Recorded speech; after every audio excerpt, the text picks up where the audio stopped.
අද උසස් පෙළ විභාගයේ ආරම්භක දවස.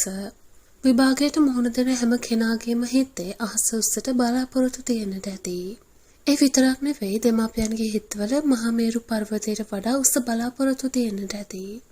හැබැයි අද වගේ දවසක ඉතා දුප්පර සිදුවීමක් දඹුල්ල ප්‍රදේශයෙන් වාර්තා වෙලා තියෙනවා. ඇයත් අද විභාගයට යන ලෑස්ති වෙලා තමයි හිටියේ. අද පටන් ගන්න විභාගයට තමන් පාඩම් කරපු කරුණු රාත්‍රියේ නැවත මතකාවර්ජනය කරමින් තමයි ඇය ඉන්නට ඇත්තේ. ඇය මෙහෙම ඉඳි එකපාරටම නින්දට වැටෙනවා. හැබැයි ඇයවත් හිතන්නට නැතුව ඇති මේ නිදාගන්නේ අවසන් නින්ද කියලා.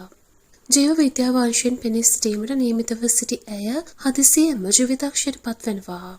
ඊ රාත්‍රියේ අධ්‍යාපන කටයුතු සිදු කරමින් සිට රාත්‍රී නිින්දෙන් පසු උදෑසන අවදි නොවීම හේතුවෙන් දෙමාපියන් සොයා බැලීමේදී ඇය කාමරයේ සියසුන්ව සිට තිබෙනවා. ඒ හේතුවෙන් එම ශිෂ්‍යාව දඹුල්ල මූලික රෝහලට ඇතුළත් කිරීමටයි දෙමාපියන් පියවරගෙන තිබුණේ.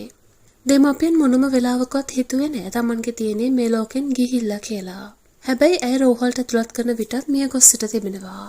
අද ලස්සනට සුදු ගවුම ඇඳලා විභාගයකට යන හිටපු අය අවසානයේ සියලු දෙනා හඬවමින් ජීවිතෙන් නික්ම ගොසින් තිබුණා.